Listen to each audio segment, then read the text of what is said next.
capítulo precioso da história da formação do Brasil se encontra no município de Quissamã, região norte do estado do Rio de Janeiro. Entre as belas fazendas históricas da época do ciclo da cana-de-açúcar, uma se destaca por sua beleza e singularidade: a Fazenda Machadinha.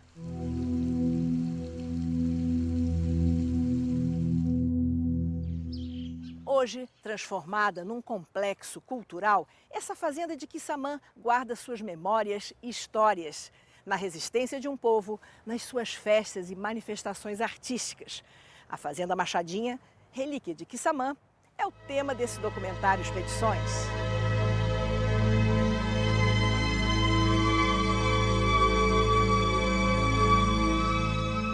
Após longo período entregue à pecuária, a região do norte fluminense começou com a lavoura canavieira, que chegou à região e se estabeleceu.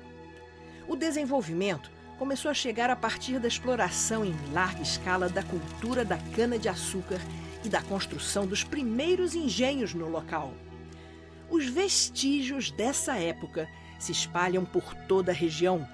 Fazendas, casas grandes, engenhos, memórias de um tempo suntuoso que não volta mais.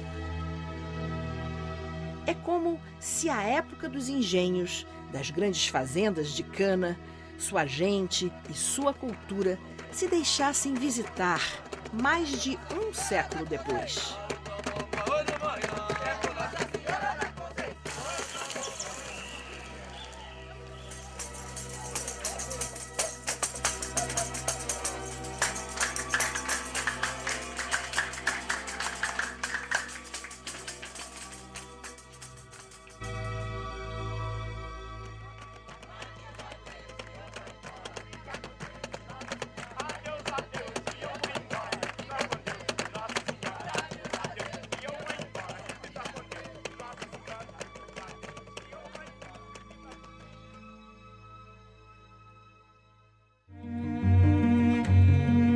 O Brasil teve seu crescimento econômico e social vinculado ao ciclo da cana-de-açúcar.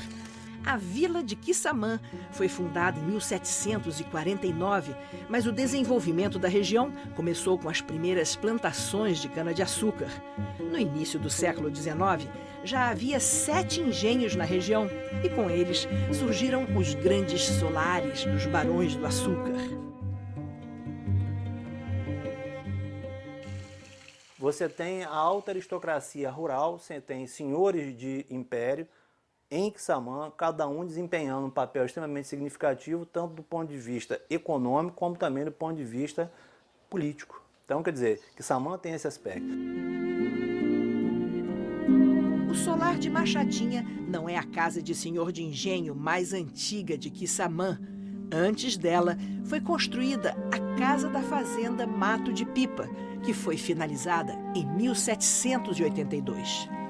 O solar de Machadinha foi construído em 1867 para ser a residência do Visconde de Araruama e de sua esposa, filha do Duque de Caxias. A Fazenda Machadinha, ela hoje é composta por uma casa grande. Geralmente no entorno, em forma de L, nós temos 4 blocos de senzalas. Nós também temos uma capela, datada de 1833, e também nós temos aos fundos da capela um armazém. Hoje, o que mais realmente chama a atenção das pessoas hoje para a Fazenda Machadinha é exatamente esse complexo arquitetônico da fazenda que ainda se mantém de pé. Não existe no Brasil uma fazenda ainda que esteja de pé, senzalas que ainda estejam de pé, e a única que ainda é habitada pelos descendentes de africanos.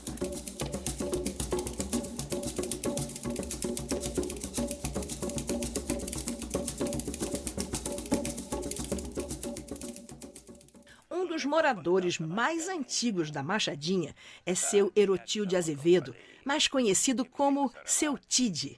Neto de escravos, ele foi copeiro na Casa Grande por ter crescido junto aos garotos do patrão. Gozando de boa saúde aos 87 anos, seu Tide tem muitas histórias para contar sobre a Fazenda Machadinha. Eu vim parar aqui nesse casarão porque eu vivia em minha casa em Garotinho. Aí, então, o patrão aqui, dono da comunidade, aí mandou me chamar em casa, que era para mim vir brincar com os garotos dele aqui no casarão. Fazia companhia o filho chamava até Luiz de Queiroz. Naquela época, morava aqui na Senzala. Sempre morei aqui na Senzala. A situação de Machadinha é caso raro, único no Brasil. Seus remanescentes não vêm de comunidades de quilombos, mas sim das senzalas da fazenda. Na propriedade, em sua época áurea, trabalhavam cerca de 250 escravos, mais de 100 deles em serviços de lavoura. Como eles tinham permissão para se casar, formaram famílias e isso ajudou a fixá-los no local, bem como para diminuir as chances de fuga. Óbvio essa questão da formação da família, né, que se coloca, da participação das pessoas do lugar, né, de que você tem uma visão mais harmoniosa, ela não é uma visão inocente, óbvio. Se você tem escravos convivendo no mesmo lugar, em que você tem um núcleo familiar, pai, mãe, filhos, quem vai fugir? O filho? O pai? A mãe? Então você, de uma certa forma, você mantém aquele núcleo ligado afetivamente. Há versões contraditórias sobre o tratamento dispensado aos escravos da fazenda Machadinha. Alguns historiadores supõem ter sido mais brando, alegando que nunca foram encontrados instrumentos de tortura no local. Mas antigos moradores recordam narrativas de seus ancestrais, nas quais eram mencionados castigos e prisões. Eu tinha uma bisavó chamada Déia Baibina. Ela, quando morreu, ela estava com uns 90, quase 100 anos. Tinha um pedacinho que eu lembro que ela contava que alguém dos escravos que fizesse uma coisa mal feita, aí o barão pegava, mandava pegar e metia no tronco. Aí açoitava e mandava prender. Tinha um porão que eles prendiam os escravos embaixo do porão. Aí ela começava a contar que ela e outras mais senhoras escravas que tinha aqui apanharam muito, né, do barão. Ele mandava pegar ela e açoitar ela. Metia ela no tronco, ela me contava muito. Até existe um opúsculo, né, escrito pelo Visconde de Araruama, em que ele defende que é preferível ser escravo no Brasil do que homem liberto na África. Como havia uma luta, né, bastante sangrenta entre as diferentes etnias na África, era preferível que você estivesse no Brasil vivo, trabalhando, do que morto na África, lutando, participando de confrontos étnicos. É uma coisa que, obviamente, vai trazer um estranhamento a todo mundo que possa ler essa obra, né? Mas, óbvio que a gente tem que imaginar a cabeça de um homem do século XIX, a forma como ele tratava esses escravos. Hoje, com a Casa Grande em ruínas e as senzalas transformadas em habitações para os descendentes dos escravos, temos uma metáfora viva do processo de decadência do antigo engenho canavieiro. O fim da aristocracia rural arcaica transparece no estado decadente da Casa Grande. E a senzala viva é prova da força e da resistência da tradição, da cultura de um povo.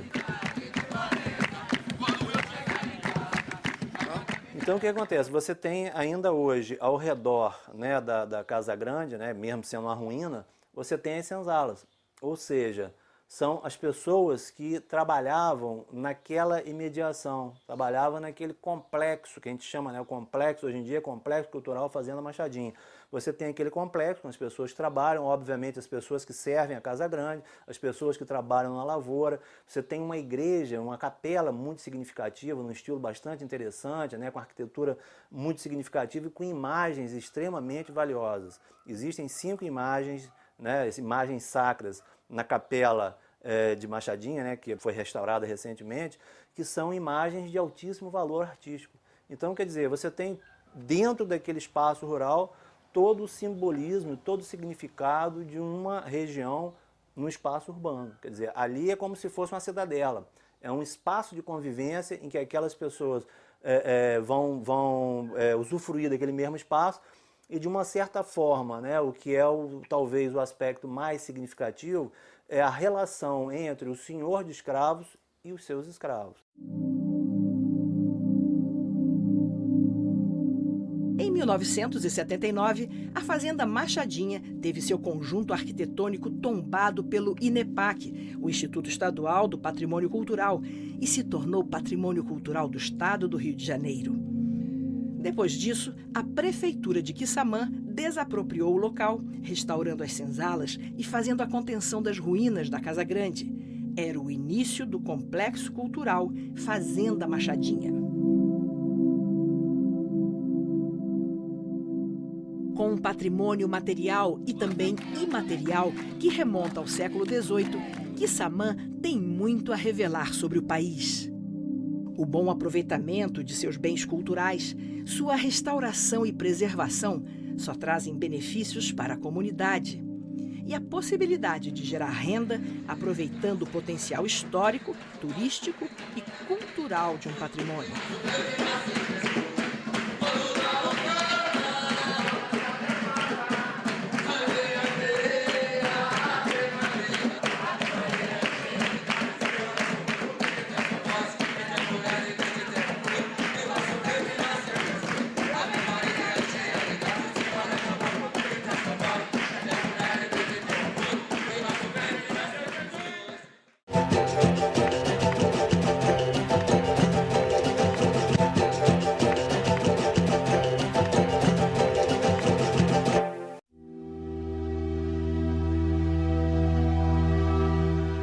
Até o ano 2000, era muito precário o estado da Fazenda Machadinha em Quissamã. O solar, a Casa Grande, as senzalas ainda ocupadas pela população estavam em péssimas condições, estavam em ruínas. Tombado desde 1978 pelo INEPAC, Instituto Estadual do Patrimônio Cultural, esse conjunto arquitetônico foi transformado em 2008 no Complexo Cultural Fazenda Machadinha.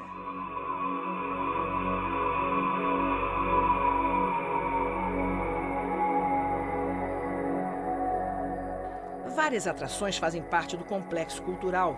As ruínas do solar de Machadinha, a Casa das Artes, restaurante com a culinária tradicional local, o Memorial Machadinha, como documentação da restauração do conjunto arquitetônico, e suas senzalas, que abrigam mais de 30 famílias descendentes dos escravos da fazenda.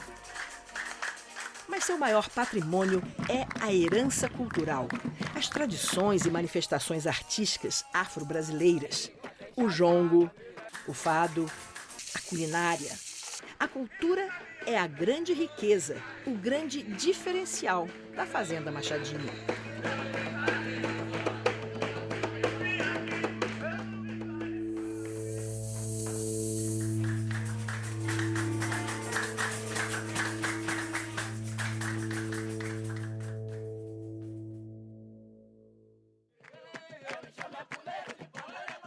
Chamado de avô do samba, o jongo é considerado patrimônio imaterial do Brasil desde 2005 pelo IPHAN, Instituto do Patrimônio Histórico e Artístico Nacional. Originário da África, da região de Angola, o jongo foi trazido pelos escravos que vieram como mão de obra nas lavouras de café e cana no sudeste do país.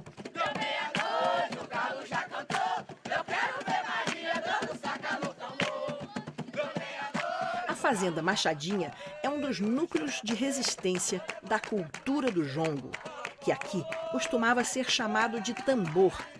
O jongo é uma festa profana, com matrizes religiosas, que mantém vários traços dessa religiosidade. Dançado no terreiro, à luz da fogueira e de tochas, em meio a uma roda, o jongo tem um encanto que remonta às suas origens místicas da tradição africana e é conhecido também como caxambu.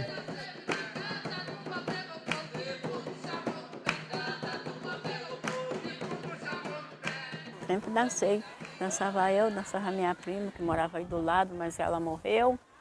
Aí quer dizer que eu Fiquei eu, para não deixar acabar, com as netas dela, a gente dança.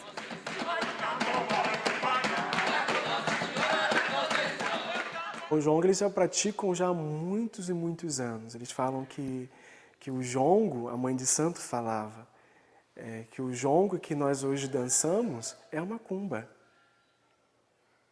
Mas na época delas, a falecida Dona Cheiro, na realidade ela é Dona Guilhermina, o nome dela é Guilhermina, mas as pessoas na comunidade a conheciam como Dona Cheiro.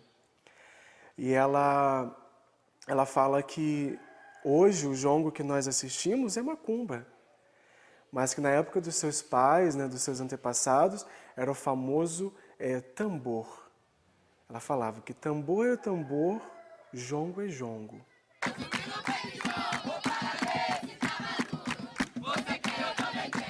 Bom, isso aí é para a gente não deixar acabar, não deixar esquecer, porque foi eles que levantou isso para a gente. É conforme o jongo. O jongo a gente não pode deixar acabar, porque isso aí já é a origem já dos escravos mesmo. Tem que ensinar, tem o grupo dos mais velhos, aí vai ensinando as outras meninas, aquelas que querem, que têm vontade, né?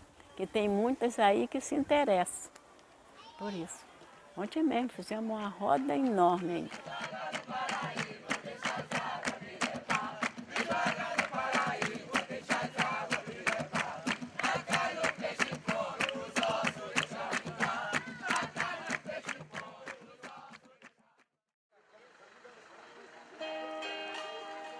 Mas a atividade cultural mais original é o fado, um baile popular típico do estado do Rio que foi bem preservado em Quissamã. Dançado ao som de viola e pandeiro e coreografado com sapateados e palmas, o fado costuma começar com uma cantiga de reis e a louvação ao dono da casa. É uma atração interessantíssima da Fazenda Machadinha, também preservada por seus moradores.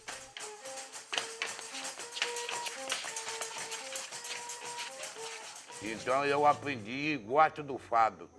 E tem uma coisa, é muito difícil para aprender, mas se aprende. Com calma, com jeitinho, a pessoa aprende.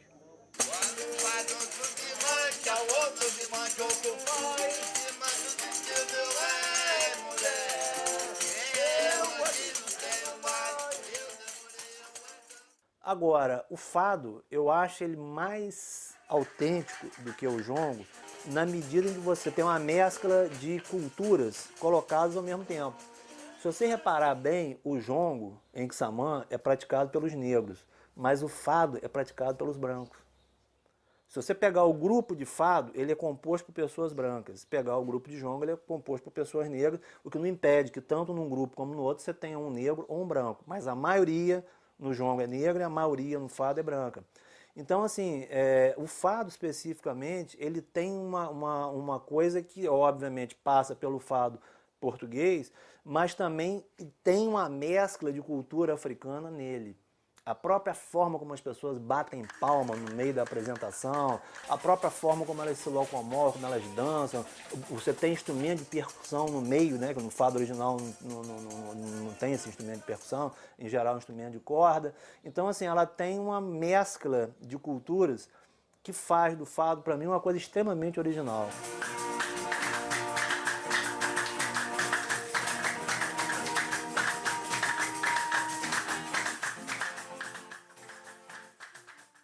Além do fado e do jongo, há uma outra manifestação cultural muito forte no Complexo Cultural Fazenda Machadinha, que também é herança da africanidade, a gastronomia. A culinária desenvolvida pelos escravos é um capítulo importante dentro da comida brasileira. Muitos pratos emblemáticos da nossa culinária têm suas origens na senzala. Agora eles fazem uma porção de comida ali mais diferente. Mas a comida do raiz, do sabor mesmo, era o mulato velho, que era um feijão que a gente cozinhava com carne seca, depois tirava a carne seca, botava o bacalhau ali naquele feijão, a gente cortava, descascava as abóbora, botava aqueles pedaços e depois tirava, botava nos pratos, né? Aquele feijão mesmo a gente tirava, botava um pouco numa panela, aí amassava, fazia o capitão do feijão. Esse capitão de feijão é uns bolinhos que é feito na mão.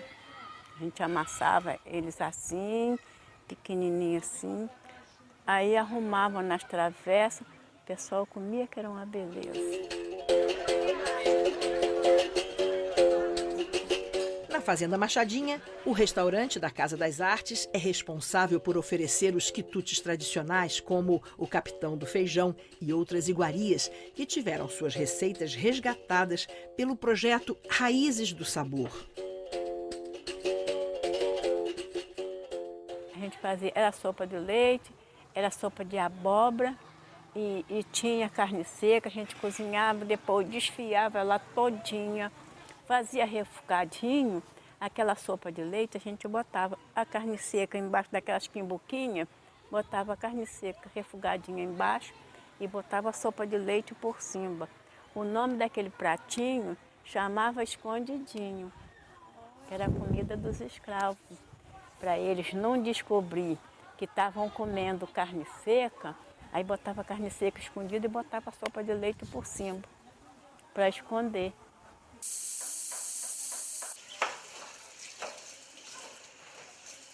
O que eu acho fascinante em Quissamã é essa manutenção de uma questão cultural e histórica na cidade, e é indissociável você ter, mesmo que o comando da cidade seja relacionado à Casa Grande, é indissociável a questão da cultura africana em Quissamã. A relação com a cultura africana não se limita à história recente e remota, mas repercute no presente, como comprovou uma visita vinda de longe, do outro lado do Atlântico.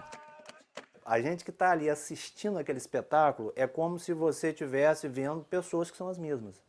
Os descendentes da senzala, em contato com os angolanos, eles se entenderam como se eles fossem pessoas que tivessem ali um contato regular, coisa que não acontecia, foi a primeira vez que eles se encontraram. Obviamente os angolanos que vieram se sentiram, vamos colocar assim, se sentiram em casa, né? Em Machadinha eles sentiram que eles estavam dentro de um espaço que descendentes de angolanos moravam e eles, como angolanos natos, estavam ali em comunhão com esse conjunto de pessoas.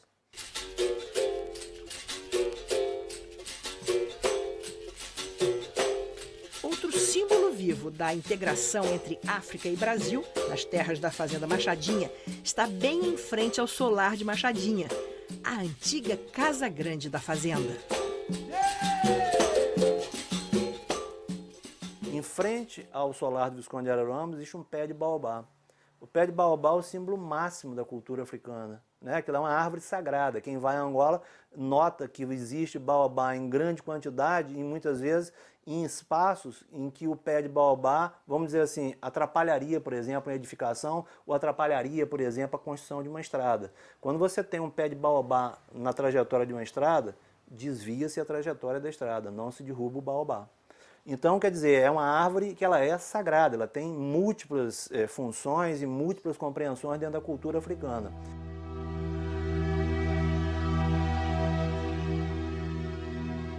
A Fazenda Machadinha, com seu complexo cultural, é um exemplo bem-sucedido de preservação do patrimônio histórico e cultural através de parcerias entre o poder público e a iniciativa privada. Mas nada disso seria possível se não fosse a persistência do povo de Quissamã, descendentes de escravos ou de trabalhadores rurais que durante várias gerações vêm preservando seus hábitos, sua cultura.